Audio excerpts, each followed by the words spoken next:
আসসালামু আলাইকুম। লন্ডন থেকে স্বাগত জানাচ্ছি আমি কাজী জুনায়েদ লিটন এবং আজকে সেনা সেনা বাহিনীর তারপরে গ্রেপ্তার হওয়া এবং কি হতে যাচ্ছে, তারপরে সেনা অভ্যুত্থানের একটা গুজব, সব নিয়ে আমাদের সঙ্গে আলোচনায় আছেন লেখক, কলামিস্ট, বিশ্লেষক জনাব গৌতম বাতাস। আদাব দাদা, আপনি কেমন আছেন? জি, ভালো আছি, থ্যাংক ইউ। দাদা, অনেক ধন্যবাদ আমাদের সঙ্গে অংশগ্রহণ করার জন্য। আমরা যদি দেখি যে গ্রেপ্তারি পরোয়ানা জারি করা হলো, তার ভিতরে মেজর জেনারেল, 7 জন ব্রিগেডিয়ার জেনারেল, একজন কর্নেল, 4 জন লেফটেন্যান্ট কর্নেল, একজন মেজর, আরেকজন এলপিআর এ আছেন। এটা আমরা জানলাম মেজর জেনারেল মোহাম্মদ হাকিমুজ্জামানের মাধ্যমে, যে তাদেরকে হেফাজতে নিয়েছে। এখন আমরা চিন্তাইছিলাম যে আসলে হেফাজতে নেওয়ার পরে 24 ঘন্টা পার হয়ে গেলেও তারা কেন আদালতে দিতেছে না। এর ভিতরে আবার আজকে শুনলাম ঢাকা সেনানিবাসের একটা ভবনকে, মানে ক্যান্টনমেন্টের ভিতরে সাময়িকভাবে কারাগার ঘোষণা করে সরকার প্রজ্ঞাপন জারি করেছে। সরকার, এখন আপনার কি মনে হয় যে আসলে কি এই বিচার নিয়ে সরকার এবং সেনাবাহিনীর মধ্যে একটা সমঝোতা হয়েছে? প্রশ্ন হলো যে সমঝোতা কি আছে এখানে? আইনে যা আছে তাই করবে আপনারা। এখানে তো কে কার সাথে সমঝোতা করবে তার ভিত্তিতে বিচার হবে, এটা কোনো কারণ নাই। এরকম কিছু হওয়ার তো কোনো কারণ নাই, রেওয়াজ নাই, এটা দেশের আইনও না। ফলে এখানে সমঝোতার তো কিছু আইনে যা আছে তাই দিয়ে করবে না। আর প্রথম কথা হলো, আমি মনে করি না ওরা কোনো ধরনের আইনি হেফাজতে আছে। সেনাবাহিনী নিজেদের কারণে নিজেদের কাকে নোটিফাই করে ডেকে নিয়ে এসে কোথায় রাখছে, এটা তো সেনাবাহিনীর ভিতরে ব্যাপার। এর সঙ্গে আইনি হেফাজত বলতে যা বোঝায় তার কিছুই ঘটে নাই। অর্থাৎ আইসিটি কোর্টের দিক থেকে দেখলে তাদের হেফাজতে কেউ এখনো আসে নাই, রেসপন্ড করে নাই, হাজির করে নাই নিজেকে।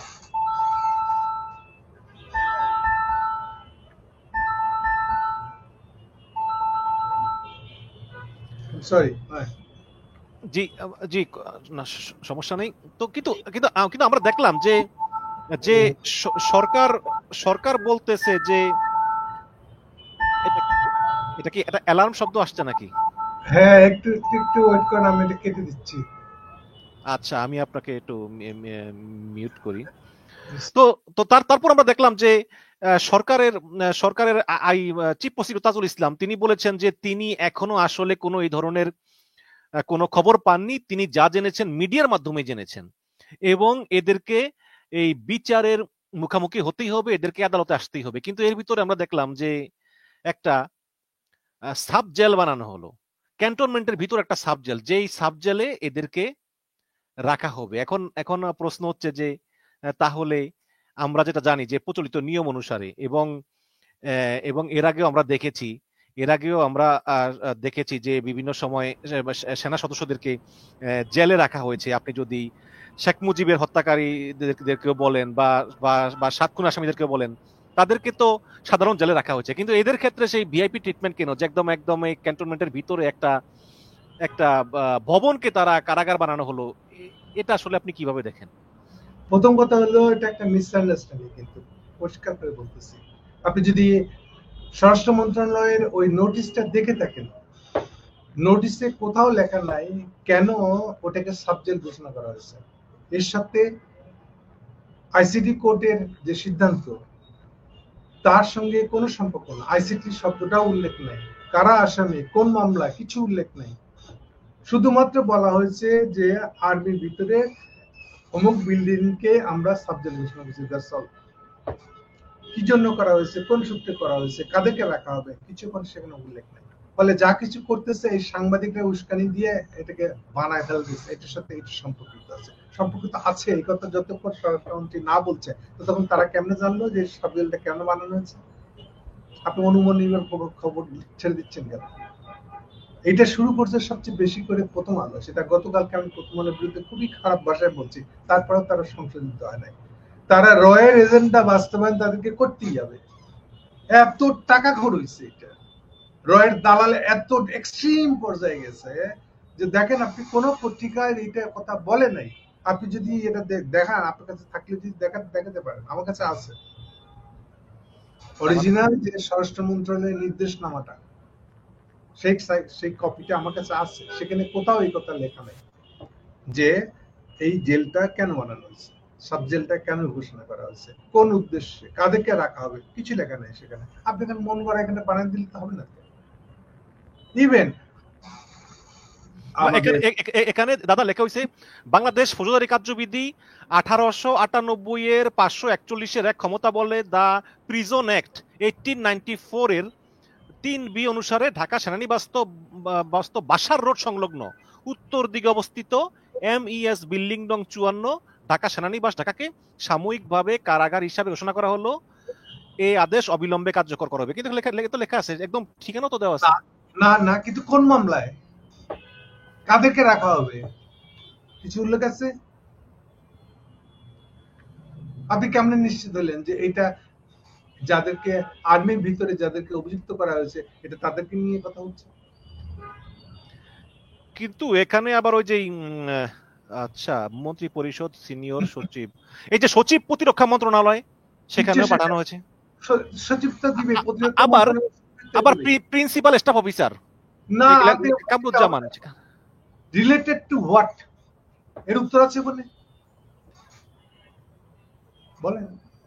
কাদেরকে ওখানে রাখা হবে, কোন মামলার আসামি? ইভেন অতটুকু কি বলেছে? ইভেন আইসিটি কোর্ট এটা তাও কি বলছে?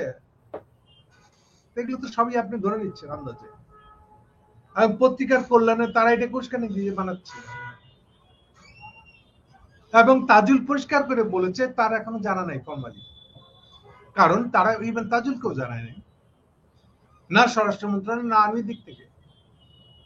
ফলে তাজুলের ফর্মাল ভাষ্যটা হচ্ছে আমি এখনো জানি না, আমি এখনো জানি না আর্মির নামে যাদের আমি সেনার সদস্য যাদের যাদের নামে মামলা দেওয়া হয়েছে তারা আদালতে সাবমিট করছে না কেন নিজেদের। ক্লিয়ার আমার কথা? এটা তো আপনারা ধরে দিচ্ছেন, বানাই দিচ্ছেন তো, এবং আপনার এই একটা দালাল মিডিয়া গুলা এটা জোর করে একটা নিউজ বানাচ্ছে। তাদেরকে পরিষ্কার টাকা দিচ্ছিল। ইভেন আপনি বিবিসি নিউজ দেখেন সেখানে একই কাণ্ড করা হয়েছে। এটা তো জার্নালিজম না। আমরা কেমনে জানলো যে ওই জেলখানায় এই আর্মি যাদেরকে অভিযুক্ত করা হয়েছে তাদেরকে রাখা হবে? এটা কোথায় পাইল তারা? আর একটু আগাই, জি অলরেডি এই যে সাবজেক্ট ঘোষণা করছে স্বরাষ্ট্র মন্ত্রণালয়, এটা অন্যায় করছে। কিভাবে? কারণ এইটা সে করছে কার? যেহেতু স্বরাষ্ট্র মন্ত্রণালয়, তারা নিশ্চয়ই এটা ইউনূস সাহেব বলেছে তাকে। কিসের প্রেক্ষিতে করছেন সেটা বলছেন না কেন? আপনি ইউনূস সাহেব ওখানে দেশ থেকে পলায় বসে আছে, আর ওখানে বসে বসে দূর থেকে এগুলা উল্টাপাল্টা নির্দেশ দিচ্ছে, কার সাথে কি সম্পর্ক হচ্ছে, কোনটাকে সাবজেক্ট করে কাকে রাখা হবে সেটা বলতে হবে তো। কাকে রাখা হবে এটা কি ইউনূস সাহেব সিদ্ধান্ত নেবে? এটা কি স্বরাষ্ট্রমন্ত্রী সিদ্ধান্ত নেবে? নাকি ওই বিচারক, যে বিচারক তাদেরকে গ্রেপ্তারের ওয়ারেন্ট দিয়েছে সে ঠিক করবে? আপনি আইন কানুন কিছুই মানতেছেন না। আপনি বিচারককে বাদ দিয়ে যে অ্যাকচুয়াল অথরিটি তাকে বাদ দিয়ে যার যার মধ্যে সিদ্ধান্ত নিচ্ছেন, ওটা হলো চিফ উপদেষ্টা ইউনূস সাহেবের এখতিয়ার, এবং তার এখতিয়ারের বলে এটা স্বরাষ্ট্র মন্ত্রণালয়ের এখতিয়ার। এটা তো না ইউনূস সাহেবের এখতিয়ার না স্বরাষ্ট্র মন্ত্রণালয়ের এখতিয়ার। আচ্ছা, বারে বারে এখতিয়ারের কথা বলতেছি। এটা বিচার বিভাগ, এমনিতেই বিচার বিভাগের কোনো কাজের সাথে এর উপরে কোনো খবরদারির এখতিয়ার নাই ইউনূস সরকারের, কোনো এক্সিকিউটিভ ব্রাঞ্চের কোনো লোকের।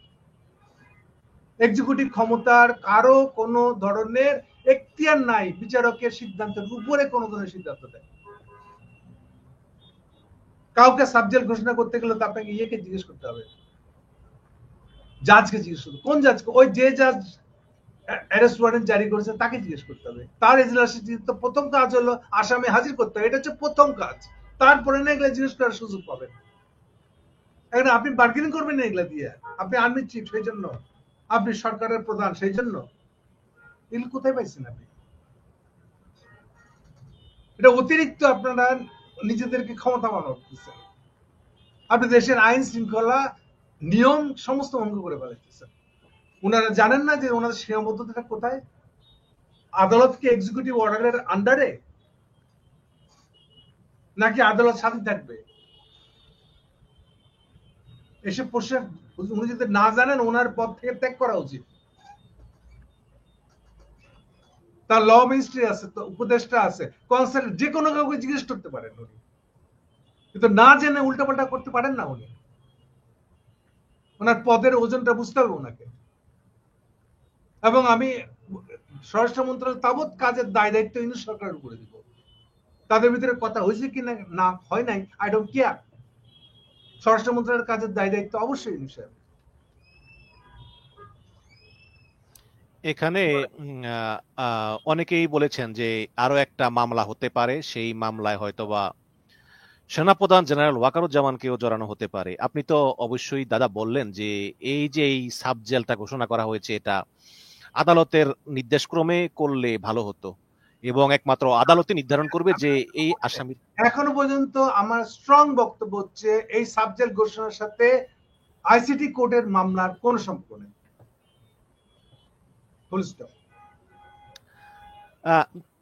সম্পর্ক নাই, ঠিক আছে, আপনি বলেন এখানে কোথাও লেখা নাই, আপনি সঠিক যে এখানে কোথাও লেখা নাই, কিন্তু এখানে যদি আমরা তারিখ দেখি 12ই অক্টোবর, কিচ্ছু আপনি নিজে যদি বলেন যে এখানে কোথাও উল্লেখ নাই এটা এই কথাটা, তাহলে আপনি তারিখ দেখে কি করবেন? প্রতিরক্ষা মন্ত্রণালয় দেখে কি করবে? প্রতিরক্ষা মন্ত্রণালয় অনেক কারণে এটা করতে পারে, তারাই বলতে পারবে কেন করছে তারা।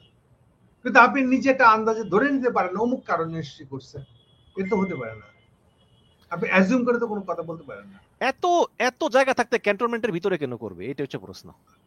সেটা তারা ব্যাখ্যা করবে, এবং তারা ব্যাখ্যা করবে সেটা সবার আগে আদালতে বিচারকের কাছে। বিচারকের কাছে যদি মনে হয় এটা জাস্টিফাইড, উনি অ্যালাউ করবেন। ওনারা এগুলোর কোনো কিছু পরোয়া না করে ওয়াকার সাহেব মনে করছে উনি হলেন কুতুব, উনি ইউনুস সাহেবকে টেলিফোন করে ঘুরাই দিয়ে বলে দিলে ওনারা ঠিক হয়ে যাবে, ওনারা বিশাল ক্ষমতাবান, সর্বময় ক্ষমতার অধিকারী, এরকম। মানে এগুলো কি ফাজলামো?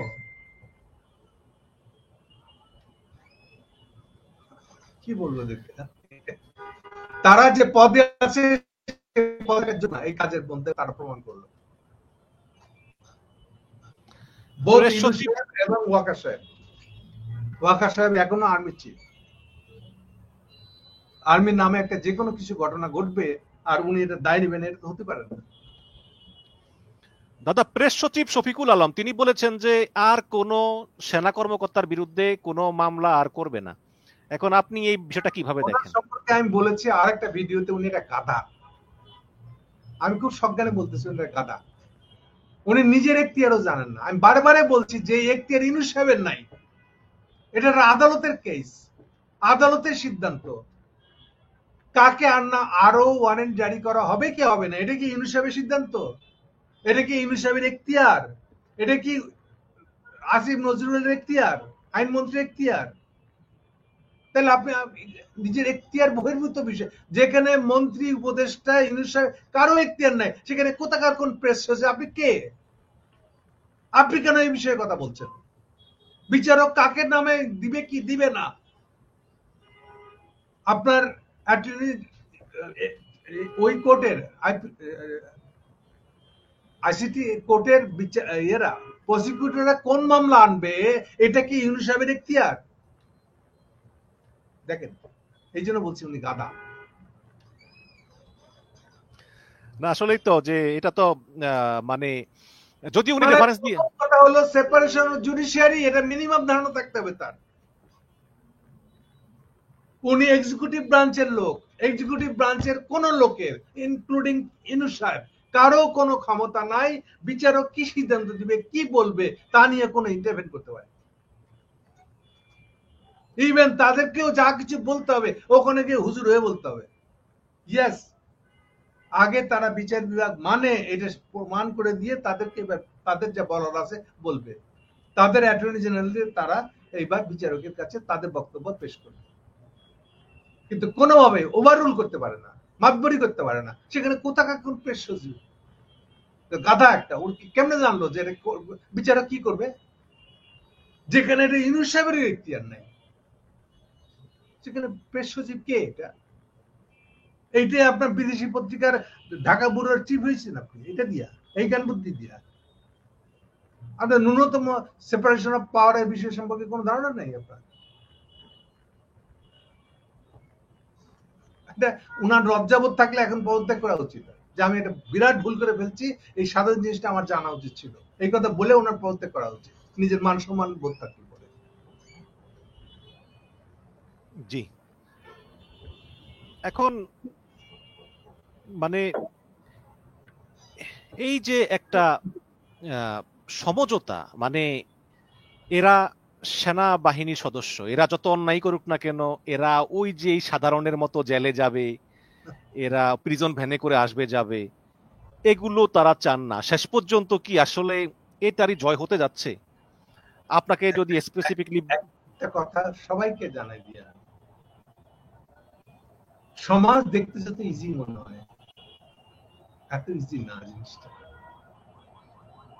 সমাজ শুরু হবে যদি সমাজের ভিতরে ইনসাফ, ন্যায়, ন্যায়বোধ, এই ধারণাগুলো যদি প্রতিষ্ঠিত রাখে, ওর উপরে দাঁড়ায় সমাজ, দাঁড়ায় থাকে, সমাজ গড়ে উঠে। আপনারা যদি কেউ মনে করেন আমি আইনের বাইরে, আমি ন্যায়বোধের বাইরে, ইনসাফের বাইরে, তাহলে ওই সমাজ কখনো দাঁড়াবে না, শেষ হয়ে যাবে। এবং কে যে কখন মরবে, কিভাবে মরবে, কোন ঠিকানা হবে না। সমাজ সবসময় শুরু হবে একটা বিচার থেকে। যেখানে বিচার নাই সেখানে সমাজ নাই, এক কথায় শেষ। এখন সেটা কোন থিওলজি নিয়ে আসছেন, এটা হিন্দু নাকি মুসলমানের নাকি খ্রিস্টান, কিচ্ছু এসে যায় না। এটা সব থিওলজির বেসিক কথাবার্তা। ইসলামে তো সবচেয়ে জোর দেওয়া আছে ইনসাফ। যে সমাজে ইনসাফ নেই ওটা সমাজই হবে না। কারণ আপনার সাথে আমার জমি জমা নিয়ে মামলা লাগছে, এখন আপনারা কি দুজনাই কার গায়ে জোর বেশি, এর ভিত্তিতে ঠিক হবে যে আমাদের এই বিবাদের মধ্যে কে সঠিক বলছে? বলেন, এটা কি দিয়ে আমরা সমাধান করবো? কি দিয়া? কার গায়ে জোর বেশি তাই দিয়া? যে জম উচ্চা গলা কথা বলতে পারে সে সঠিক, এটা ঠিক হবে নাকি? এখানে একটা ন্যায়বোধের ব্যাপার আছে, এখানে একটা ইনসাফ বোধের ব্যাপার আছে। কি দিয়ে ঠিক করবেন? আর নাহলে কি হবে, ওই যে আমি প্রায় বলি, আপনার কাছে কয়েকশো কোটি টাকা যদি থাকে, তাহলে আপনাকে কি করতে হবে? আপনাকে পুরো পরিবার নিয়ে বাসায় ডন বৈঠক করবেন, ডাম্বল পিটাবেন। মানে গায়ের জন্য না থাকলে তো নিজের সম্পত্তি রক্ষা করতে পারবেন না। গায়ের সম্পত্তি রক্ষা করার জন্য যদি সমাজে কোনো আইন না থাকে, কোনো শৃঙ্খলা না থাকে, তাহলে সম্পত্তি কামায় লাভটা কি? থাকবে না আপনার। যার গায়ে জোর বেশি সে নিয়ে যাবে আপনার কাছ থেকে। এটা চান আপনি? এটার মানি হলো সমাজ টিকবে না।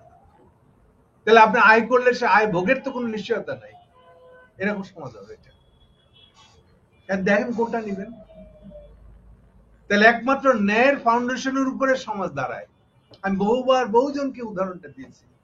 আপনি দেখেন কমিউনিস্টরা বা যে কোনো ইডিওলজিস্টরা কি করে, খুনাখুনি ইডিওলজি যদি হয়, কমিউনিস্টরা অপর শ্রেণীকে আপনাকে নিশ্চিহ্ন করে দিতে হবে, শ্রেণী শত্রুদেরকে নিশ্চিহ্ন করে শত্রু নিশ্চিত করতে হবে। কম্বোডিয়ার উদাহরণটা আমি বারে বারে দিই। 1975 সালে স্বাধীন হয়েছে আমাদের উপরে, হয়ে কমিউনিস্ট তারা স্বাধীন হয়েছে, কমিউনিস্ট ক্ষমতা। এইবার তারা সমস্ত বড় লোকদের কাটতে আলাই সিদ্ধান্ত নিচ্ছে। এখন দেশে তো সম্পদ জমতে হবে, তাইলে না বড় লোক কাটবেন। সম্পত্তি জমে নাই তো আপনি তার আগে কাটার সিদ্ধান্ত নিচ্ছেন, তো কাকে পাবেন? টঙের দোকানে 500 টাকার দোকান যার ওখানে তো পাইবেন। ফলে আপনি কি করছেন? টঙের দোকানের মালিক সব কাটতে আলাইছেন গ্রামের। এবার আপনার সিম্বল হয়ে গেছে মাথা খুলি, সাদা মাথা খুলি সাজায় বসে আছে। এটা দেখলে বুঝবেন যে ও আচ্ছা আপনি হলেন খেমার রুজ। খেমার রুজ মানে হলো ফ্রান্স ভাষা, ওটাতে ফ্রেঞ্চ কলোনি ছিল। রুজ মানে লাল, লাল খেমার রাইছে। আচ্ছা ভালো কথা। তো মারতে মারতে মারতে 20 বছর লাগাইছেন, জোসের ঠেলা করে যাচ্ছে। সব ইডিওলজি তাই করে। যতক্ষণ মাঠে গিয়ে না বুঝে যে যা তারা চিন্তা করছে এটা একটা গাধামি, এর কোনো ভবিষ্যৎ নাই। 20 বছর পরে চিন্তা করতে আচ্ছা আমার কি হবে এখন, আমি কি করলাম, আমার তো বউ পোলাপান বাচ্চা সংসার চাকরি কিছুই তো নাই আমার, তাহলে আমি এখন কি করলাম 20 বছর ধরে? ঠিক 20 বছর পরে 94 সালে, যেহেতু পূর্ণ ফ্রেঞ্চ কলোনি, তাই ফ্রেঞ্চরা দয়া করে একটা সম্মেলন ডাকছিল, শান্তি সম্মেলন। সেই শান্তি সম্মেলনের প্রধান সিদ্ধান্ত, সবাই সবাইকে জিজ্ঞেস করছে অমুক তো আমার অমুক মেরে আলাইছে, এটা সমাধান কি? কি থেকে শুরু হবে এখন? দেন সিদ্ধান্ত হলো যে তাহলে একটা এই যে যুদ্ধাপদের, রিয়েল যুদ্ধাপদের বিচার শুরু করতে হবে। এই বাংলাদেশের শাহবাগিটা না, এগুলা ইসলাম কোপানো রাজনীতি না, এগুলা ওখান থেকে সিদ্ধান্ত হয়। তাহলে ইউএন এর আন্ডারে একটা যুদ্ধাপদের বিচার ট্রায়াল শুরু করতে হবে। So that is the basis. এই যে বিচার দেখেন, এইটাতে শুরু হয়ে এরপরে দেখেন হুসেন যে এখনো প্রধানমন্ত্রী বা তার ছেলেকে এখন প্রধানমন্ত্রী বানাইছে, ওই 94 সাল থেকে এটা চলতেছে। তাহলে কি হলো, এটা কি বুঝলেন? আপনি যত যাই কিছু করেন না কেন, আপনাকে আবার ফিরে শুরু করতে হবে বিচার থেকে। আপনি বোঝার চেষ্টা করেন আমি কি বলতেছি, একটু ঠান্ডা মাথায় রাতের শুয়ে চিন্তা করে 2 মিনিট সময় দিন। বিচার ছাড়া সমাজ দাঁড়াবেই না। গৌতম তা দা, নাহলে ওই ডন বৈঠক করতে হবে বউ পোলাপান নিয়ে, শপথ রক্ষা করতে পারবেন না তো, আরেকজন আমার নিয়ে যাবে। না, আপনি যা বললেন অবশ্যই এটাই হওয়া উচিত, বাট বাস্তবে তো এটা হয় না। মনে করেন যে আমি জেনারেল ওয়াকার, আমি সেনা, কখনোই দাঁড়াতে পারবে না, এটা চলতে থাকবে। মনে করেন আমি সেনাবাহিনীর প্রধান জেনারেল ওয়াকার, আমার কাছে অস্ত্র আছে, শক্তি আছে। আমি মনে করি আমার অফিসাররা যে অন্যায় করেছে তার বিচার সামরিক আইনে হবে। আমি দেব না, আপনি কি করবেন করেন। এটাকে উনি ঠিক করবেন? আমি ক্যান্টনমেন্টে পুলিশ ঢুকতে দিব না। আপনি ক্যান্টনমেন্ট কি বাংলাদেশের রাজা হিরো, নাকি ক্যান্টনমেন্টটা বাংলাদেশ রাষ্ট্রের অধীনে কিছু একটা? আপনাকে এই নিজেকে স্বাধীন ঘোষণা করার কে হুকুম দিচ্ছে? এই অর্ডারটা কোথায় পাইছেন? আমি আমি আমি পাকিস্তানের সেনাপ্রধান। 1400+ লোক মারছেন, যার ভিতরে 104 জনের বেশি হলো বাচ্চা, মায়ের দুধ খাওয়া বাচ্চা। একবার চিন্তা করে দেখেন তো, আপনার সাহস হয় কি করে এই অধ্যত্ব দেখানো? আপনি ঠিক করবেন এই বিচার কেমনে হবে? আপনি এবারে ইন্ডিপেন্ডেন্টলি নিয়ে আসবেন কোন পলিটিক্যাল পার্টি ধরে? এইসব কথা বলার সাহস হয় কি করে? এবং এই অধ্যত্ত শাস্তি একদিন আপনাকে পেতে হবে, নিশ্চিত আপনাকে এই শাস্তি ভোগ করতে হবে। আপনি শাস্তি ভোগ না করে দুনিয়া থেকে যাইতে পারবেন না, আমি গ্যারান্টি দিলাম। এই কথাটা সেনাপ্রধান সহ একবার বলে বলছি, একবার বলে বলি নাই, আইএসপিআর এর ঘোষণা দিয়ে বলে বলি নাই, আর যারা সেই মিটিং উপস্থিত হলো সবাই বলতেছে এটা বলছিল। এগুলো দিয়ে তো লাভ নেই, এগুলো কতদিন আপনি লুকাবেন? বলে বলছি না, আপনি বলছেন যে তার মানতে হলো যে আপনাকে কেন ইয়েতে সেনাবাহিনীর ভিতরে এরকম সাবজেল ঘোষণা করতে হবে কেন? এবং অবৈধ, এখনো তো সাবজেক্টটা অবৈধ। কারণ বৈধ হবে তখনই যখন আদালত এটাকে অ্যাপ্রুভ করবে, আদালত যখন জানবে যে ইয়েস এই কারণে সাবজেক্টটা বানানো হয়েছে। আপনি তো জানেন নাই এখন আদালতকে। আপনারা নিজেই যদি একলাই রাজা হয়ে গিয়ে থাকেন তখন না এটা করতে থাকেন, তার পরিণতি যা হবে ভোগ করবেন, অসুবিধা কি? আমার মনে হয় ওই জেনারেল ওয়াকার পাকিস্তানের সেনাপ্রধান আসিফ মুনির তার মতো হতে চায় আর কি। আসিফ মুনির তো সর্বময় ক্ষমতার অধিকারী। তুলনা করতে চাই না, আমি কাউ সালাম দিতে চাই না, কাউ আমার কাছে গুরুত্বপূর্ণ না। আইনের উপরে কেউ নাই, কথা শেষ, ফুল স্টপ। আসিফ মুনিরের যদি মনে করে থাকে সে আইনের উপরে, রাষ্ট্রের উপরে একেবারে। আচ্ছা, আরেকটা আসিফ মুনিরের কথা যখন তুললেন আপনি শুনে রাখেন ভালো করে, এই বুদ্ধিটা রয়ের বুদ্ধি। তারা মনে করে আসিফ মুনিরের খুব পছন্দনীয় লোক তাদের কাছে, কেন জানেন? এরা বারে বারে পলিটিক্যাল পার্টিকে খালি কাটে আর অধীনস্থ বানায়, এবং ওরা ওই ধরনের একটা বাংলাদেশ চায় যেখানে একটা আসিফ মুনিরের নেতৃত্বে একটা আর্মি থাকবে, ফলে সমস্ত পলিটিক্যাল পার্টি খালি উঠবে আর বসবে আর কাটবে, আর তখন খালি ওই আসিফ মুনিরদেরকে পকেটে করে নেবে, তালি হয়ে গেল। এটা হচ্ছে তাদের মডেল। আরো একটু আগাবো, এটা অগ্নিহোত্রীর মডেল। থ্যাংক ইউ, আগে বাড়েন। তারপরে একটা গত পরশুদিন রাতে একটা কথা উঠলো, একজন জনপ্রিয় ইনফ্লুয়েন্সার তিনি বললেন যে সবাইকে রাস্তায় নামতে, তারপরে একটা সেনাবাহিনীর ইয়ে হতে পারে। আমরা পরে দেখলাম যে আসলেই সেনাবাহিনীর একটা মুভমেন্ট কিন্তু ছিল এখানে। তারা যদিও বলতেছে যে তারা ওই যে কোথায় কূটনীতিক পাড়ায় মনে হয় তারা ওই যে ভেহিকল চেঞ্জ করতে যায়। এখন কারা ভেহিকল চেঞ্জ করতে যায়? এই যে ওই 46 পদাতিক ব্রিগেড, তারা নাকি কূটনীতিক পাড়ায় 3 মাস পর পর তাদের ওই এপিসি চেঞ্জ করে। মিথ্যা কথা, কোন ভেহিকল চেঞ্জ হয় না। এক্সাক্ট ফ্যাক্টসটা হলো বাংলাদেশের আর্মি যতগুলো জায়গায় আছে তার আশেপাশে যত জায়গায় সিসি ক্যামেরা আছে, সিসি ক্যামেরার রেকর্ড তাদের এক জায়গায় সেন্ট্রালি কালেক্টেড হয় অটোমেটিক। তো কাউকে চেঞ্জ করার তো দরকার নেই, সার্ভার খুলে ওখানে কোনগুলো ইনফরমেশন জমা আছে, মানে ভিডিও জমা আছে, ওগুলো দিয়ে স্টাডি করলে হয়। এগুলো একটা 46 পদাতিকের হেড এখন অসুস্থ, তার নাম জাতামাতা খবর ছড়ায় যারা, তাদের উদ্দেশ্য খারাপ। ওনার নাম কি ইমরান হামিদ কাইন্ড অফ? খুঁজে নিয়েন, কারো নাম বলতে চাই না, কিন্তু তিনি এখন অসুস্থ, ডেঙ্গু আক্রান্ত। So unfit for the post at that time, মানে at this moment. Medical certificate পেলে নিশ্চয়ই উনি জয়েন করতেন, উনি এখনো জয়েন করার মতন অবস্থায় নাই, এগুলো জানে ওনারা। আচ্ছা, আরো বলে দিন যে চেজ ফেজ কিছু না, আসলে সম্ভবতই যেহেতু বলা হচ্ছে যে কবির সাহেব পলাতক, তাকে অফিসিয়ালি পলাতক দেখানো হচ্ছে। সে নাকি তামাবিল দিয়ে ভারত চলে গেছে। না, যায়নি, আমার ইনফরমেশন সে এখনো যায়নি, যেতে পারে নাই। এমনকি যতগুলো ওই তামাবিল বর্ডারের দিকে গেছে, একটাও কোনো প্রাইভেট কার ছিল না, পাবলিক ট্রান্সপোর্ট ছিল না, ট্রাক গেছে। ক্লিয়ার?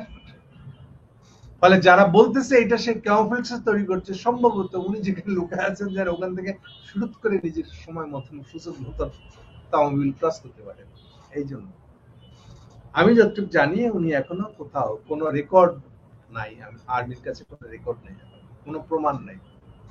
যতগুলো অফিসার এটার জন্য ইনভলভ, তারা প্রত্যেকে সাক্ষ্য দিয়ে বলেছে যে না, এর সম্পর্কে তাদের কাছে কোনো তথ্য নেই, এবং তারা কাউকে এই ধরনের কোনো অবৈধ সুযোগ দেয় নাই। দাদা, আপনি কি মনে করেন এই যে এই অভ্যুত্থানের এই যে একটা কথা উঠালো, এটা আসলে সরকারও জড়িত? কারণ সরকারের কিছু লোকজন নাকি শুনেছি যে ইনফ্লুয়েন্সারদের ব্যবহার করেছে, যে এই সরকার বলতে যে স্বরাষ্ট্র উপদেষ্টার সহকারী খোদাবক সাহেব, এরা একটা ইয়ে করেছে আর কি। আমি মনে করি এগুলো শতভাগ গুজব, পারপাসফুল গুজব অবশ্যই। তো এরা যখন একজন সোশ্যাল ইনফ্লুয়েন্সারকে ফোন করে বলে যে এই সেনাবাহিনী মুখ করতেছে, তুমি তাড়াতাড়ি, আমি জানি না, আমি ফর্মালি দেখান আমাকে, কি করে জানলাম আমরা এটা ফোন করছে কিনা, আদৌ করছে কিনা? উনি কি বলছেন আমার ফোন করছিল? না, উনি তো বলবেন না, কারণ উনি তো থাকেন বিদেশ, ওনার পক্ষে তো জানা সম্ভব না। উনি নিশ্চয়ই এমন কারো কাছ থেকে পেয়েছেন এই তথ্য যে ওনার বিশ্বাসযোগ্য মনে হয়েছে। খোদাবক সাহেব কাউকে ফর্মালি বলেছেন? এগুলো হাওয়ায় হাওয়ায় কথা বসে আর কি, হাওয়ায় কথাবার্তা নিয়ে আলোচনা হয়, বলে এগুলো আলোচনা সময় নষ্ট করে। জি, অনেক ধন্যবাদ। কিন্তু দাদা, আমার কেন যেন মনে হয় যে শেষ পর্যন্ত আসলে সেনাবাহিনীর সঙ্গে সরকার একটা সমঝোতা এসেছে, এবং এর সঙ্গে বিএনপি জামাতও জড়িত। আপনার কাছে আমার দুইটা প্রশ্ন। এক হচ্ছে, যদি তাই না হয় তাহলে এই মির্জা ফখরুল ইসলাম আলমগীরের সঙ্গে কেন সেনাপ্রধান বৈঠক করলো? আর দ্বিতীয় হচ্ছে যে যে কেন 4 দিন পরে বিএনপি জামাত 4 দিন পরে বিবৃতি দিয়ে তারা এই বিচারের পক্ষে অবস্থান নিল? 4 দিন কেন লাগলো? স্টেট কার্ড 4 দিন না 5 দিন, ওটা ইম্পর্টেন্ট না। স্টেট কার্ড শুনেন, যেদিন গেছেন আলমগীর সাহেব গেছেন ক্যান্টনমেন্টে দেখা করতে, সেই দিন উনি যা জেনেছেন, কি জানতে গেছিলেন আমি জানি না, কিন্তু যা জেনে আসছেন সেটা ইম্পর্টেন্ট। ইউনূস সাহেবের দিক থেকে একটা প্রস্তাব এরকম হলে তাদের মনোভাব কেমন হবে, আর্মির মনোভাব কেমন হবে, সেই ধরনের একটা প্রস্তাবের কথা, মানে হবু প্রস্তাবের কথা উনি জানিয়েছিলেন আর্মিকে। আর্মি এটা নিয়ে তাদের মতামত যাচাই করে দেখেছে। জিনিসটা সোজা আসলে, যে তারা যদি একটা সিট ভাগাভাগির আলোচনার মধ্যে দিয়ে ইলেকশন করে ফেলতে পারে, করার দিকে যায়, তাহলে সেটাকে আর্মি কিভাবে দেখবে, এই ছিল প্রশ্ন। সেক্ষেত্রে 70+ মোর দ্যান 80 বা কাছাকাছি, এটা সম্পূর্ণ আনঅ্যাপ্রুভ, নন অ্যাপ্রুভ টাইপের মতামত দিয়েছিলেন। এই ফলাফলটাই উনি জানতে গেছেন। তবে এই ঘটনা 2 দিন আগে ওয়াকার সাহেব ওই কথাটা বলেছিলেন যে তার পরাণ পইরা যায় একদম, যে আর্মির লোক প্রিজন বানিয়ে করে আদালতে যাচ্ছে, এটা তুমি দেখতে পারো।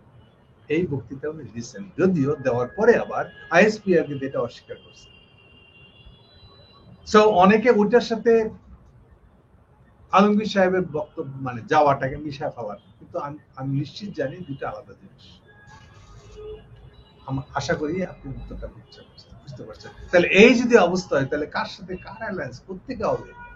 থাকতে পারে, আপনার মনে বহুত কিছু খায়েশ থাকতে পারে, খায়েশ আর বাস্তবতা তো এক না। ইভেন খায়েশটা পূরণ হতে পারবে কিনা তারও তো একটা বাস্তবতা লাগে।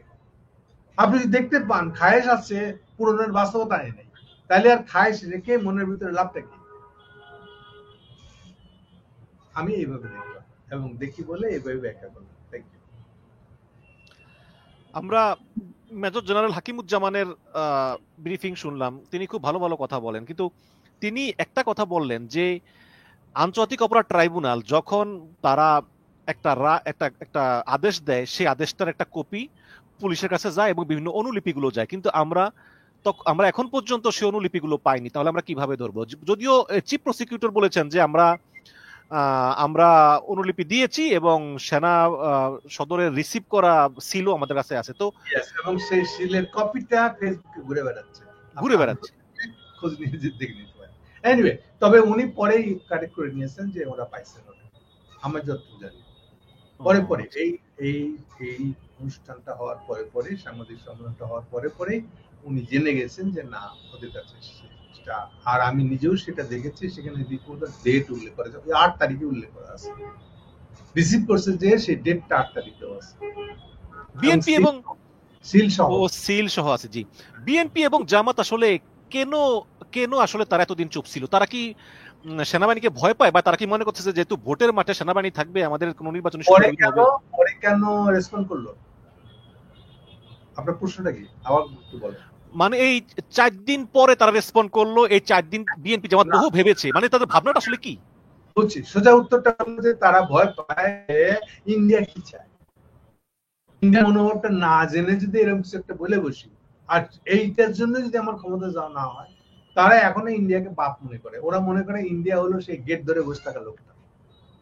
অদ্ভুত একটা বাস করে বাংলাদেশে, বাংলাদেশের পলিটিক্যাল পার্টি বাংলাদেশের ক্ষমতাসীন হতে চায়, অথচ তারা বিশ্বাস করে যে বাংলাদেশের ক্ষমতায় যেতে পারবে কিনা এটা ঠিক করে দেয় ইন্ডিয়া। এটা এই দুটো পার্টি তাই মনে করে। এই যে খাসি লোকটা, এই জন্য এরা পলিটিক্যাল পার্টি হওয়ার অযোগ্য বলে আমি মনে করি। জামাত কি অবস্থা? এটা তো আপনার সার্বভৌমত্ব করছে, নিজের সার্বভৌমত্ব আপনি বিশ্বাস করেন। আপনি যদি সার্বভৌমত্ব থাকে, তাহলে যে মারবে না তাকে মারে আলাবো, আপনি এইটা বলবেন। যে এটা বলতেছে আপনি তার কথা মানতেছেন, মানে কি আপনি এরপরে বাংলাদেশে রিপ্রেজেন্টেটিভ হওয়ার যোগ্যতা আছে আপনার? আপনি আর বাংলাদেশকে প্রতিনিধিত্ব করেন না আপনি সংসদে, কেন ক্ষমতায় কোথায় প্রতিনিধিত্ব করবেন না আপনি? আর নিজের মুরদ নাই তো, আপনি নিজেই তো স্বীকার করতে পারছেন না যে আপনার দেশ সার্বভৌম স্বাধীন, নিজেরা ঠিক করবে নিজেদের ভাগ্য, এটা তো আপনি বিশ্বাস করছেন না। আপনি আরেকদিকে তাকায় আছেন, কি জানি কি বলতে বলে কি বলে হেলাই। এই ভয়ে যারা থাকে তারা বাংলাদেশকে প্রতিনিধিত্ব করে না, এমন কোন রাজনৈতিক দল তারা নয়। এখানে আমার মনে হয় যে আপনি যেহেতু মানে বলেছেন যে আসলে বিএনপি এবং জামাত তারা আসলে ভারতের দিকে তাকিয়ে আছে যে ভারত কি চায়, তো আমার মনে হয় আসলে ভারত আর আওয়ামী লীগ আগের মতো চায় না। কারণ আমরা 71 টিভিতে দেখেছি যে ভারত অলরেডি শেখ হাসিনাকে বলেছে যে তুমি মুখ বন্ধ রাখো, তুই বাংলাদেশ নিয়ে কোনো কথা বলবে না। না, এটা আপনি কেমনে নিশ্চিত হলেন? 71 টিভি বলছে, তারা জাতীয় টেলিভিশন। কারণ এই যে আপনার প্রবলেম হলো এই জায়গায়, খবরটা এক্স্যাক্টলি কি বলছে ওটা খেয়াল করতে। 71 টিভি রেফারেন্স থেকে সিরাজা দত্ত। সিরাজা দত্ত কি ইন্ডিয়ান সরকারের কেউ? খবর নেন নাই, এটা হবে না, তিনি ওই বিবেকানন্দ ফাউন্ডেশনে ছিলেন। খেয়াল করেন, উনি রয়ের সাথে কাজ করেন, কিন্তু অফিসিয়ালি উনি ইন্ডিয়ান গভর্নমেন্টের কেউ না। ক্লিয়ার? কাজে উনি কি বললেন তাতে কি এসে যায়? উনি তো একই সাথে সমালোচনা করতেছেন যে মোদি গভর্নমেন্টের এই যে পুশিং, বাংলাদেশে মুসলমান কাউকে পাইলেই, ইন্ডিয়াতে মুসলমান কাউকে পাইলেই তারা বাংলাদেশে পুশিং করে পাঠা দিচ্ছে। উনি বলতেছেন এই সিদ্ধান্তটা ভুল হচ্ছে, আপনাদের পক্ষে যাবে। দেখেন, এটা কি মোদির সিদ্ধান্ত? উনারাই তো সিরাজা দত্তকে পাঠিয়েছে সফটনেসটা দেখায়, এই লাইনে কিছু কথা আদায় করা যায় কিনা, কোনো রফা করা যায় কিনা, এই জন্য ওনাকে পাঠিয়েছে। কারণ উনি কি বলতেছেন এটা যে মোদির কথা বলে দেবে চালায় দেন, এটা হবে? আমি বুঝাইতে পারছি নিশ্চয়ই আপনাদেরকে। আপনাদেরকে তো সোর্স বুঝতে হবে, আজকাল বাংলাদেশে রয়ের অত্যাচারের কারণে কোনো খবর থেকে বোঝার উপায় নাই সরাসরি, যতক্ষণ না আপনি চেক করবেন। এবং এটা সবচেয়ে বড়, এটার গোড়াটা হচ্ছে প্রথম আলো। সেজন্য বড় ফান্ডের টাকাটা তাদের তাদের যেটাকে আমরা বলি যে মিডিয়া ফান্ডের সবচেয়ে বড় টাকাটা খাতক হচ্ছে আসলে প্রথম আলোর মতি। আমি তো প্রকাশ্যে বলতেছি আপনাকে। এবং তারা এই কনফিউশন গুলো তৈরি করেছে বাংলাদেশকে। বাংলাদেশের মানুষ তো কখনো খবরের সোর্স দেখে খবর বুঝতে চায় না, দরকার ছিল না। যে পত্রিকা নিজের দায়িত্বে সৎভাবে সোর্স সহ জেনে শুনে একটা খবর লিখবে, এটি তো হওয়া উচিত। আমাদেরকে কেন সন্দেহ করতে হবে? এই সন্দেহ তৈরি করার পিছনে প্রধান তা হলো মতিউর রহমান।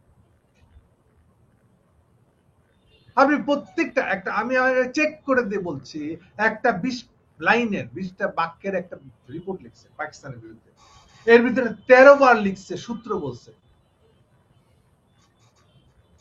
বলেন এটা একটা রিপোর্ট? রিপোর্ট বলতে জার্নালিজম একটা বিশেষ কিছুকে বোঝায়। ইভেন রিপোর্টার ওই স্পটে গিয়ে নিজে কি দেখছে ওটা লিখে দিতে পারে না, ওকে খুঁজতে হয় লোকাল একটা লোকের সম্পর্কে কি বলে এইটা সে ছাপতে পারে, কিন্তু আমি কি দেখে আইছি এই বলে বলতে পারবে না। জার্নালিজম কোনটা কোনটা না তার পরিষ্কার ভাগ বুঝতে হবে। বিবিসির ইংলিশ গুলো বিবিসি দেখবেন তাহলে বুঝবেন জার্নালিজম মেনে পুরো ইংলিশটা করে, কিন্তু বাংলাটা বেলা উল্টাটা। বাংলাটা বেলা ভাই আমি তোমাদের দায়িত্ব কাঁধে নিয়েছি, এটা চালাইতে পারবো না, তোমরা এই রয়ের কাছ থেকে টাকা নিয়ে আসো, তাই নাহলে আমরা বন্ধ। এটা হচ্ছে বাংলা বিবিসি। এই জন্যই বাংলা বিবিসিটা মোদির কেনা। আমি বলি এটা একটা ভাড়াটে সাংবাদিক, আমি পরিষ্কার করে বলতেছি। আপনি ইংলিশ বিবিসি ইয়ে দেখেন, একদম ইয়ে মেনে, জার্নালিজমের নীতি মেনে কাজ করে। কখনো বলবে না যে আমি নিজে দেখে আসছি, বলবে না।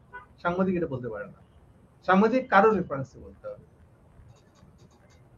সো আপনি ভিউজ ছড়াবেন না, ভিউজ আর নিউজ এক না।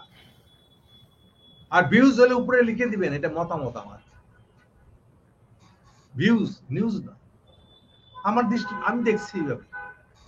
সো এটা আমার পার্সোনাল অ্যাটিটিউড, এর সঙ্গে বাস্তবতার কোনো সম্পর্ক নেই। আমি সত্যি কথাটা বলছি না, এটা বাস্তব না। এটা যেটা বাস্তব একমাত্র ওইটাই নিউজ, ওটাই ফ্যাক্টস। তো এগুলো সম্পর্কে আমাদেরকে এত অ্যাওয়ার হতে হচ্ছে কেন? এই আমি বলতে বলতে বলতে প্রথম আলোকে বাধ্য করছি এর আগে বলতো ডেস্ক নিউজ। বিদেশি পত্রিকা থেকে এটা খবর পাইয়া বা নিজের দুটো কথার ভিতরে ঢুকায় এটা ছাপে দিচ্ছে, অ্যাজ ইফ ওর পত্রিকার সাংবাদিক নিজে যেন এটা বিদেশে ওই জায়গায় ছিল, সে রিপোর্ট করছে, এমনটা বান করতেছে। দেন আমি এটা নিয়ে প্রশ্ন করলাম আপনি এইটা করতেছেন কেন, আর ওর মধ্যে কথা ঢুকাইছেন যে আপনি কেন, আপনি কি মনে করেন এটা ইংলিশ নিউজটা আমরা খুঁজে বের করতে পারবো না? আপনার এত বুদ্ধিমান, আমরা পারবো না এটা করতে?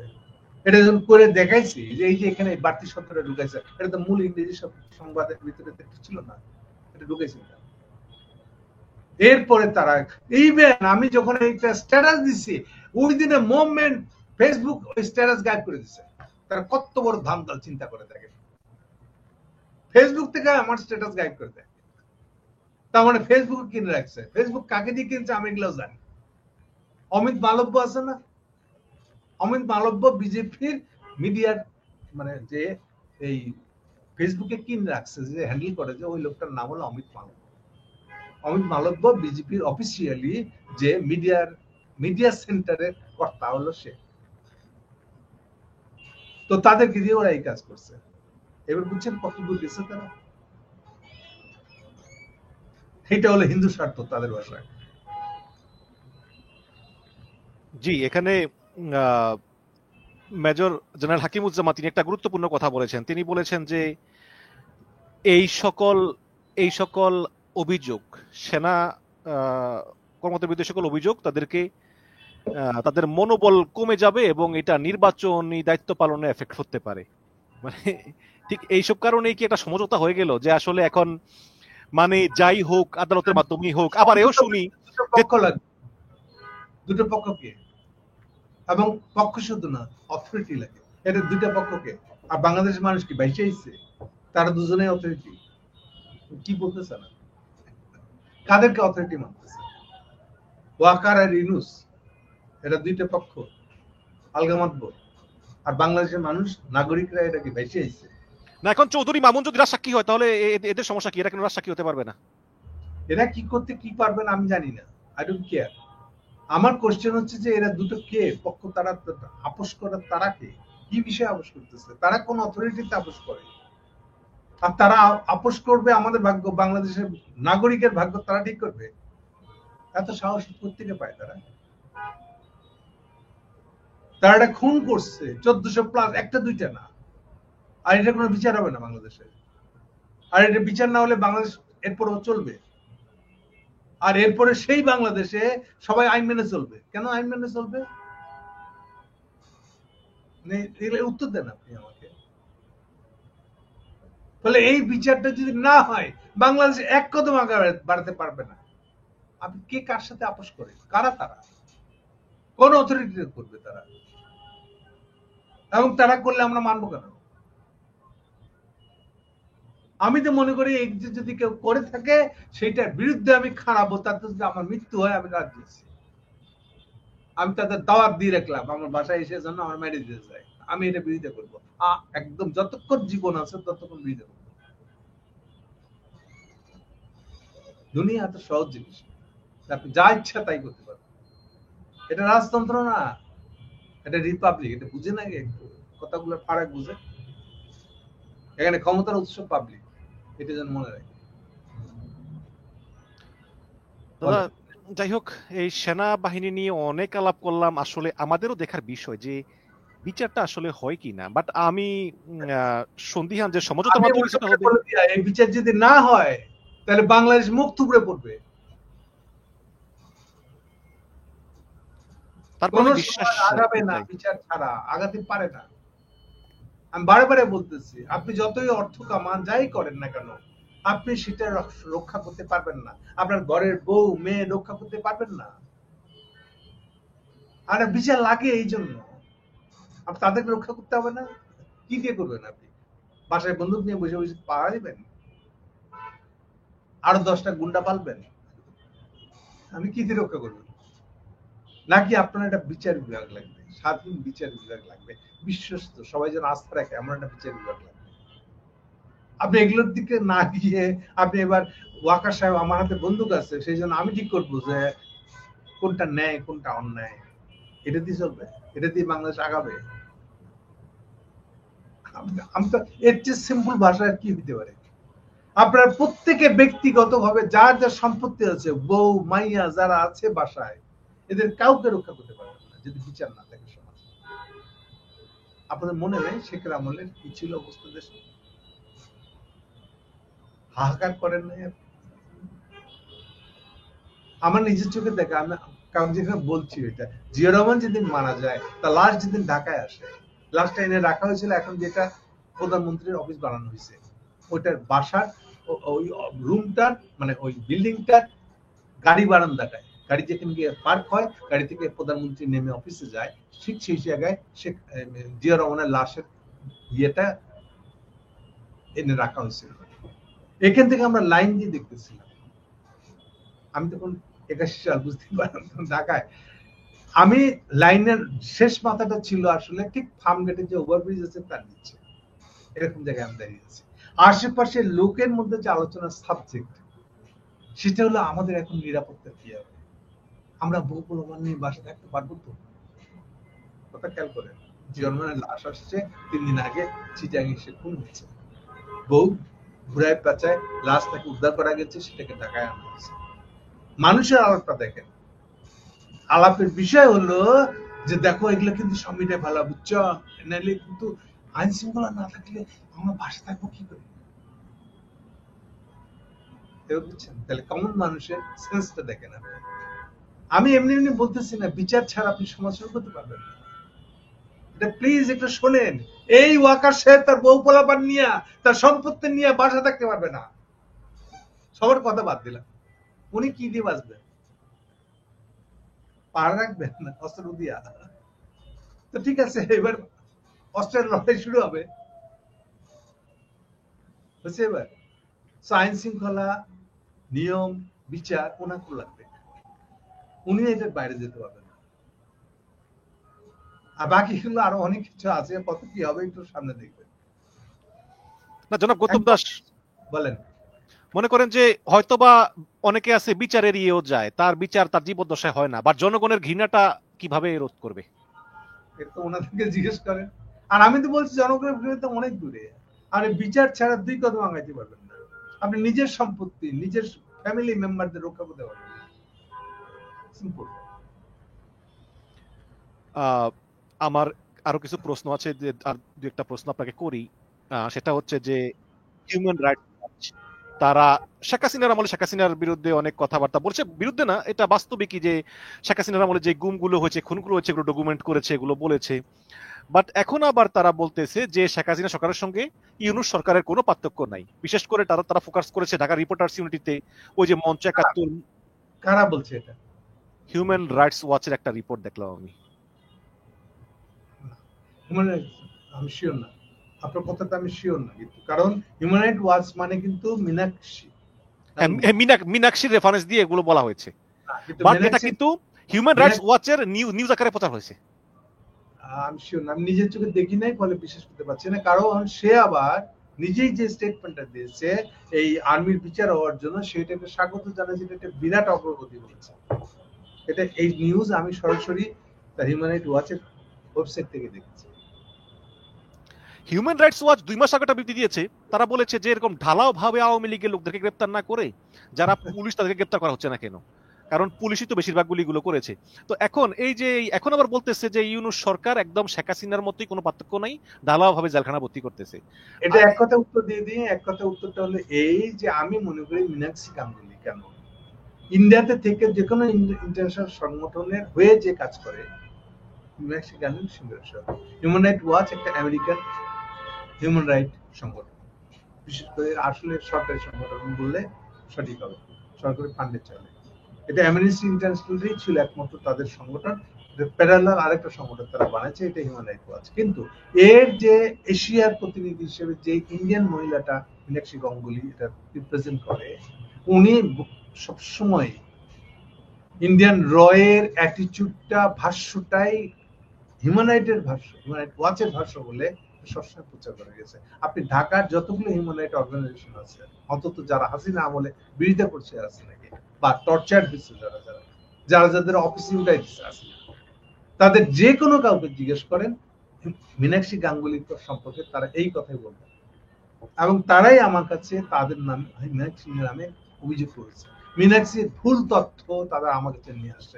আমি বলছি এই তথ্য ভুল, এই কারণে এখানে যান, এই তথ্যটা উল্টা আছে। এই তথ্যটা আপনাদেরকে বোকা বানানোর জন্য তাকে দিয়ে প্রচার করেছে র, এবং তারা সেটা প্রমাণ করে দেখেছে ইয়েস আমার কথা সঠিক। সো মীনাক্ষী গাঙ্গুলিকে বিশেষ করে না। ফলে এটা নিয়ে আমি একটা ভিডিও করেছি মীনাক্ষীর এই বক্তব্য দেখে, এইটা দেখে বলে যান না, এটারও একটা অন্য পারপাস আছে। সো মীনাক্ষী গাঙ্গুলি ইভেন তার বোধহয় এশিয়া ডেস্কের যে ডিরেক্টর, না বোধহয় সেন্ট্রাল ডিরেক্টর, সে কয়েকবার ওনাকে সাসপেন্ড করছে বা বকাবকি করছে যে তার এই ধরনের প্রো ইন্ডিয়ান রিপোর্ট দেওয়ার জন্য। ও আচ্ছা আচ্ছা, ওনাকে এত ক্লিন ভাববেন না। আর ইন্ডিয়ানদের অ্যাটিটিউড এরকম, ইন্ডিয়াতে থেকে যেই বিদেশি কোনো কিছু হয়ে রিপোর্ট করবে, ওনাদের শর্ত একটা অদ্ভুত শর্ত যে ইন্ডিয়ান ফরেন মিনিস্ট্রির পলিসির বাইরে কিছু বলতে পারো না। অদ্ভুত। সেম কথা তারা বলেছে রয়টার্সকে। আপনি রয়টার্স ইন্ডিয়া একটা শাখা খুলতে চাইলে আপনাকে এমন কোনো খবর প্রচার করতে পারবেন না যেটা ইন্ডিয়ান ফরেন পলিসির সাথে কন্ট্রাডিক্ট করে। এটা যদি করে তাহলে ওটা কি নিউজ থাকবে? আর নিউজ যদি না থাকে তাহলে এটা রয়টার্স এরপরে কি এই খবর ছাপবে কি নিজের বিরুদ্ধে আনবে? এবং তাই তো হয়েছে। কেন রুমা পালের বিরুদ্ধে বাংলাদেশে এত কথা হয়? কেন এই পৃষ্ঠজীব রুমা পালের বিরুদ্ধে এত কথা সে পর্যন্ত বলতে বাধ্য হয়েছে? কেন? কয়টা প্রমাণ নেবেন আপনি? সে কমপ্লিটলি মিথ্যে কথা বলেছে ওই টিকা নিয়ে। সবচেয়ে বড় প্রধান মিথ্যে কথাটা সে বলেছে টিকা নিয়ে। সে বলেছে যে চীন বাংলাদেশের কাছে টাকা চাইছে, সেই জন্য নাকি এই যে টিকা পরীক্ষায় বাংলাদেশের অংশগ্রহণ করাটা বাদ দিয়েছে, এই বলে সে প্রথম একটা মিথ্যা রিপোর্ট করেছে। পরে এই আমেরিকানদেরই যে আরেকটা ইয়ে আছে, ব্যানার নিউজ বলে যে ওয়েবসাইটটা আছে, যেটা বাংলাদেশ, ইন্দোনেশিয়া এরকম কয়েকটা দেশের ল্যাঙ্গুয়েজে প্রচারিত হয় এশিয়ায়। ব্যানার নিউজে ঠিক এইটার উল্টা নিউজটা চলছে। সো রয়টার্সের রুমা পাল যে একটা বড় ধরনের মিথ্যাবাদী, বড় ধরনের রয়ের দালাল, এটা প্রমাণিত। এবং এটাই ইন্ডিয়ানদের ফরেন পলিসি। নেক্সট, আপনি ইন্ডিয়ানদের ফরেন পলিসি বললেন, আমি সেই ইন্ডিয়ানদের ফরেন পলিসিতে আসবো এবং আমি আশা করি এটাই আমার শেষ প্রশ্ন। আমি যদি একটু প্রশ্নটা একটু বড় হবে, যেটা হচ্ছে যে 3 জন রাষ্ট্রদূত, এর ভিতর কানাডার একজন, সরি নরওয়ের একজন, সুইডেনের একজন, ডেনমার্কের একজন। আপনারা জানেন যে নরওয়ের রাষ্ট্রদূতের সঙ্গে আবার একটু ইউনুসের ভালো সম্পর্ক, কারণ নরওয়ে হচ্ছে আবার ওই ইউনুসের ব্যবসায়িক পার্টনার। তো এই সব মিলিয়ে তারা একদম গোপনে সাবের হোসেন চৌধুরীর সঙ্গে কথাবার্তা বলল। এখন আপনি কি মনে করেন? কিন্তু ওদিকে আবার ভারতের বিদেশ সচিব বিক্রম মিশ্রি, তিনি আবার ওই ডিকেবের 23 জনকে আমন্ত্রণ জানালেন সম্পর্ক উন্নয়নের জন্য। আবার রিয়াজ হামিদুল্লাহ ব্যবস্থা করলো, যে হাইকমিশনার আমাদের, তিনি বললেন যে অন্তর্ভুক্তিমূলক নির্বাচনের সংজ্ঞাটা কি এটা জনগণই নির্ধারণ করবে বাংলাদেশের। আবার সেকেন্ড লাইনে এও বলেছেন যে নির্বাচন শুধু অভ্যন্তরীণ বিষয়ই না, বহির্বিশ্বের স্বীকৃতিরও বিষয়। সব মিলিয়ে আসলে আপনার হাতে যদি সময় থাকে আর কি, আপনি একটু যদি বিশ্লেষণ করেন। এই আমার শেষ প্রশ্ন। প্রশ্ন খুব সিম্পল। ডিক্যাব সংগঠনটাই এবং এরকম তারা ইস্যু ভিত্তিক বা যে বিটের সাংবাদিক আর কি, ওই বিটের একটা সংগঠন বানাইছে। এইবার একটা বিদেশি রাষ্ট্রদূতকে ডেকে নিয়ে এসে ওর কাছ থেকে টেকা নিয়ে এই যে এগুলা চলতেছে, এগুলা কি? এতে ডাকাতির সম্মানের, এবং তারা রাষ্ট্র বিরোধী কাজ করছে। আমার হাতে যদি ক্ষমতা থাকতো আমি তাদেরকে জেলে রাখতাম। আপনি ডিক্যাব মারা ইন্ডিয়া গেছেন, হ্যাঁ? কি বাংলাদেশের লোক আপনি? আমরা চিনি না আপনারা কারা গেছেন, আগে কি করছেন আপনি? শেখ হাসিনা না বলে এখনো এগুলা করবেন? এই ব্যবসা, এটা ভেবেন না এইভাবে দিন যাবে। দিন যখন উল্টা আসবে আপনাদের দিকে, তখন দেখেন, ওটা ভেবে রাখেন কি করবেন তখন। আপনারা রাষ্ট্রদ্রোহী কাজ করেছেন। আপনারা ইন্ডিয়াতে গেছেন কি জন্য? কার হুকুমে গেছেন? কার পারমিশন নিয়ে গেছেন? কে কিছু বলেন না সেই জন্য? হ্যাঁ, আপনাকে উল্টা একটা তথ্য দিই, সবাইকে দিই। ইন্ডিয়াতে যদি যান আপনি, বাইরের কেউ, যে আমি ইন্ডিয়ার সাংবাদিকদের নিয়ে এরকম একটা মিটিং করব, ইন্ডিয়ার আইনটা হলো যে কোনো বিদেশিকে নিয়ে আপনি যদি কোনো মিটিং করেন, আর যেটা এনজিওরা প্রায় করে, অমুক জায়গায় বসছে, প্রেস ক্লাবে বসছে, সেখানে সমস্ত বিদেশিদেরকে নিয়ে আসছে। ইন্ডিয়াতে এই কাজটা করতে গেলে আগে পররাষ্ট্র মন্ত্রণালয়কে জানাইতে হয়, পররাষ্ট্র মন্ত্রণালয়ের পারমিশন নিতে হয় যে অমুক অমুক বিদেশির সাথে থাকবে এই আলোচনা সভা, আমরা কি পারমিটেড? লিখিত ইয়েদের এই কাগজটা ছাড়া যদি আপনি এই কাজ করেন, তাহলে আপনাকে ধরে জেলে ঢুকেন রাষ্ট্রদ্রোহিতা মামলায়। বুঝলেন কিছু? দালালি করেন ইন্ডিয়ার। ইন্ডিয়া নিজের জন্য কোন আইন বানাইছে এটা একটু দেখেন। কারণ কি ভাবছেন যে আপনার সাংবাদিক যা খুশি তাই করবেন? বাংলাদেশে আপনার বিরুদ্ধে কিছু বলা যাবে না, সংবাদপত্রের উপর হস্তক্ষেপ বলে আপনি বিবৃতি দেবেন। আপনাদের রিপোর্টার্স উইদাউট বর্ডার সাথে সাথে আপনাদের পক্ষে একটা বিবৃতি দিবে, ওটা দালাল সংগঠন। আপনারা যেটা বলবেন ওরা ওটাই একটা বিবৃতি দিবে। আপনারা তো জার্নালিজম জও রাখেন নাই, এর অর্থ মানেন না। আমি তো বললাম ইন্ডিয়া এই আইনটা আছে কিনা দেখেন। পররাষ্ট্র মন্ত্রণালয়ের পারমিশন ছাড়া কোনো বিদেশিকে সাথে নিয়ে আপনি কিছু করতে পারেন না। তাদের আর্গুমেন্ট হচ্ছে যে আপনি বিদেশি নিয়ে কিছু করবেন মানে এটা ইন্ডিয়ার পররাষ্ট্র নীতির সাথে কন্ট্রাডিক্টরি হবে। ফলে কন্ট্রাডিক্টরি হবে কিনা এর যাচাই আবার আপনি করতে পারবেন না, এই জন্য আপনাকে পারমিশন নিতে হবে পররাষ্ট্র মন্ত্রণালয়ে। তা তো বুঝলাম, কিন্তু মানে সরকারের পক্ষ থেকে কিছু বলা হলো না, এটা স্বীকারও করা হলো না। নিজেই তো একটা দালাল এই প্রসঙ্গে। উনি কেমনে নরওয়ের রাষ্ট্রদূতের সাথে খাতির কিনা, তার বিশেষ প্রীতি কিনা, তাতে আমাদের কি এসে যায়? বাংলাদেশের জনগণের কি এসে যায়? আপনি কে? বাংলাদেশের জনগণের বাপ হয়েছেন আপনি? আপনাকেও ধরে জেলে ঢুকানো যায়, এটা মনে রেখেন। এত নিজেকে একদম বাহাদুর মনে করেন না। আপনি এত করে ইন্ডিয়ান আমেরিকানদের কোলে ঢুকে গেছেন যে ইন্ডিয়া আমেরিকা আপনাকে বাঁচাইতে রক্ষা করে আসুক না। ইভেন আমেরিকানরা বাঁচাইতে রক্ষা করতে আসলো আপনাকে আমি জেলে নেব, এত বড়াই করেন না। তলা হাত দিয়ে দেখেন কে কে আপনার সাথে থাকবে, কে থাকবে না। আইন কানুন, দেশের একটা রাষ্ট্রের আইন কানুন কেমন থাকে ওটা একটু বোঝার চেষ্টা করেন। একদম ফ্ল্যাগ নামায়া গোপনে গেল সাবরেশ চৌধুরীর সঙ্গে দেখা করতে, যাকে আবার গ্রেপ্তারের কয়দিন পরেই ছেড়ে দেওয়া হলো। এখন সব মিলিয়ে আসলে বুঝতেছি না আওয়ামী লীগের পুনর্বাসন হচ্ছে কিনা। আমি শুধু একটা কমেন্ট নেই, সেটা হচ্ছে যে এমডি হেলাল লিখেছেন ভারতের 4 জন আর্মির গোয়েন্দা সদস্য বাংলাদেশে আসতেছে, বিষয়টা কি সত্য কিনা? আপনার কাছে মনে হয়? এগুলো এইসব মন্তব্য নিয়ে, আচ্ছা ধরেন এই যে নিউজটা দিলেন, নিউজ বলবো না তো, এটা এক ধরনের ভিউজ, একটা মতামত দিলেন। আমি খালি আপনাদেরকে ব্রডলি একটা খালি আশ্বস্ত করার বাক্য বলি, বাংলাদেশে রয়ের কোন অ্যাক্টিভিটি